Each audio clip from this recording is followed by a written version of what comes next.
सबसे वृत्तियां हट जाती हैं और बेपरवाह होकर भगवान के सुमिरन में डूब जाती है। ये संत संग का प्रभाव है। तेषामहं पाद सरोज रेणुर माया बहेयाधि किरीट मायु यम नित्यदा बिभ्रतया सुपापम नश्यत्यमुं सर्वगुणाः भजन्ति। हे संत महापुरुषों, आपकी चरण रज को आयु पर्यंत मैं अपने शीश पर धारण करता रहूं, क्योंकि जिनके माथे पे संत चरण रज विराजमान होती है वो निष्पाप होकर के भगवान का प्रिय बन जाता है। जे गुरु चरण रेणु सिर धरहि तेजन सकल विभव बस करहि। संपूर्ण भागवतिक वैभव उसके हृदय में प्रकाशित हो जाता है जो संत सदगुरुदेव की चरण रज को अपने माथे पे रखता है। जब प्रभु की असीम कृपा होती है तो भगवत प्रेमी महात्माओं का संग मिलता है। संतों का संग मिल जाए तो फिर किसी और तीर्थ के अवगाहन की जरूरत नहीं है, क्योंकि तीर्थापाद प्रभु का निरंतर स्मरण करते हुए उनके ध्यान में जो मगन है, तेषां विचरतां पदभ्याम तीर्थानां पावनेच्छया भीतस्य किन्नरो चेत तावकानां समागमः। ये जो भगवत प्रेमी जन हैं, ये तीर्थों को भी तीर्थत्व प्रदान करने वाले हैं।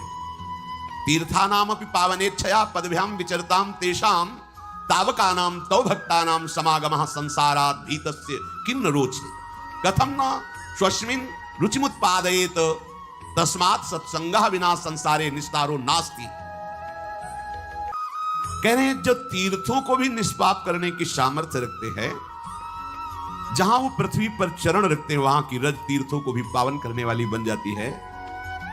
संसार से भयभीत हुए दुखी हुए जीव जब इन संतों के समीप पहुंचते हैं तो इनकी चरण रज में, इनकी वाणी में, इनके दर्शन से, स्पर्श से संपूर्ण अशुभ पाप नष्ट हो जाते हैं और वो भयभीत हुआ संसार से पुरुष अभय पद को प्राप्त कर लेता है। तस्मात् सत्संगम बिना संसारे निस्तारो नास्ति। बिना संत संग के किसी का संसार से निस्तार हो जाए, उद्धार हो जाए, ऐसा असंभव। इसलिए महत्सेवां द्वार माहुर्विमुक्तेस् तमो द्वारम योषितां संग संगम महांतस्ते समचित्ताः प्रशांता विमन्यवः सुहृदः साधवो ये। महापुरुष संत की प्राप्ति भगवत कृपा से होती है, बस उसका निर्वाह आपको करना है। निर्वाह उनकी आज्ञा का पालन, यही महत सेवा है। महत सेवा द्वार माहुर विमुक्ति।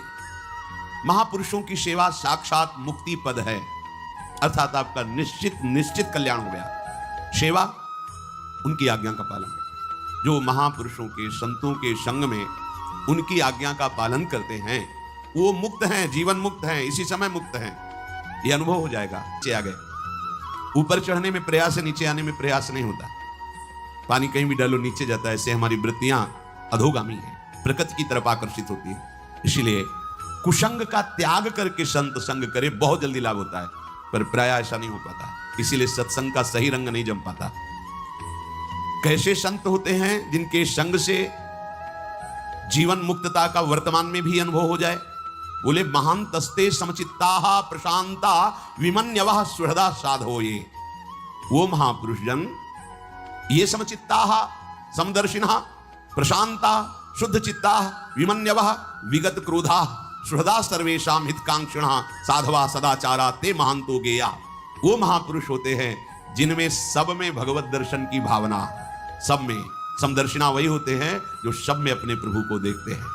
वही परम संत है जो सब में अपने प्रभु को देखते हैं। विद्या विनय संपन्ने ब्राह्मणे गविहस्तनी स्वनीचोय सुपाके चा पंडिता समदर्शिना, जो सब जगह अपने, वही है। ये तो बाद में पता चलता है ना कि छलिया कैसे छल रहे थे तुम आकर के, अब समझ में आया। ये पर्दे लगाकर वही है, दूसरा नहीं।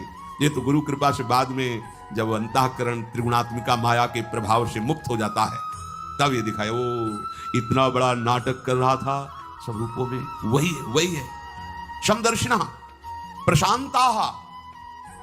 चाहे जैसी परिस्थिति आ जाए पर वो अशांत नहीं होते, वो शांत रहते हैं। ऐसे प्रशांत, चाहे आप उनको अपमानित करें, निंदा करें, तिरस्कार करें, या उनके पास जो है शब्द छिन जाए तो भी कोई फर्क नहीं पड़ेगा, क्योंकि शब्द प्राकृतिक पहले ही उसका राग नष्ट हो चुका है, इसलिए उनकी अशांति नहीं होगी।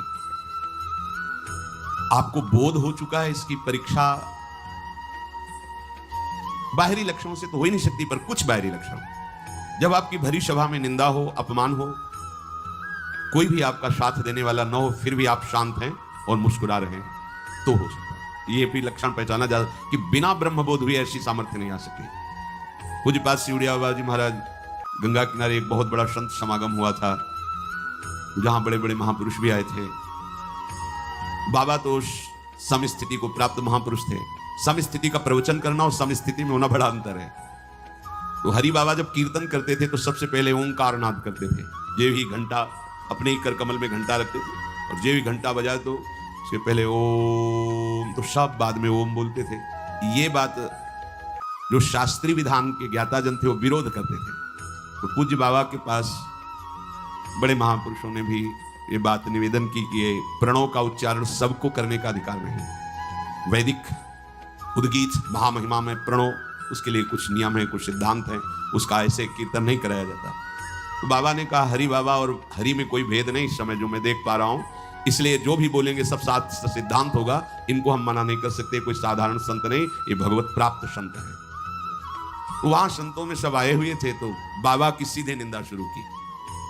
ये ऐसा सन्यासी होकर भी कीर्तन में जाते हैं, कीर्तन में रास में बैठते हैं, प्रणव उच्चारण होता है उसका निषेध नहीं करते हैं, और अब जो मन में आए सो बोल, माइक हाथ में हो फिर बोलने का अवसर हो, फिर क्या कहना है। और विद्वान हो तो शास्त्र के सूत्र ले करके।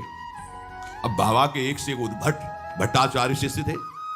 बाबा की जब निंदा कर तो सब, बाबा ने सबको शांत किया, सब शांत चुप बैठे। आधा घंटे तक वो बोलते रहे, शांत हो गए। सभा विसर्जित हुई, बाबा अपनी कुटिया में गए तो जो उनके सब शिष्य थे बोले बाबा एक सेकंड में इसके मुंह बंद कर देंगे, ये शास्त्र के श्लोक बोलता है अभी एक से। बोले हाँ, यही हमारे संग का असर तुम पर हुआ, यही असर हुआ। तुम हमारा सत्संग सुनते हो, वाणी सुनते हो, देहाभिमान पुष्ट करने के लिए करते हो। वो क्या बोले, वो जो बोल रहे सही बोल रहे। उड़िया बाबा नाम का एक शरीर है ये, और उसकी वो निंदा कर रहे हैं, तो इसकी तो निंदा हम भी करते हैं, शास्त्र भी करते हैं। शरीर कोई बंद नहीं है, ये तो निंदनीय है। और जो उड़िया बाबा का स्वरूप है वो भी है, वो कभी अपनी आत्मा की निंदा कर नहीं सकता। तो जिसकी निंदा होती है उसी की निंदा हो रही। तुम लोगों ने क्या सीखा, सब शांत, कोई फर्क नहीं। ये आत्मस्वरूप, ये प्रशांत आत्मा। भगवान कह रहे कैसे संतों का संग वास्तव में वर्तमान में ही जीवन मुक्त कर देता है। बोले समचित्ताहा प्रशांताहा, प्रशांत, बड़ी से बड़ी द्वंद्व की स्थिति आने पर भी मंद मुस्कुराहट और आनंद होना चाहिए।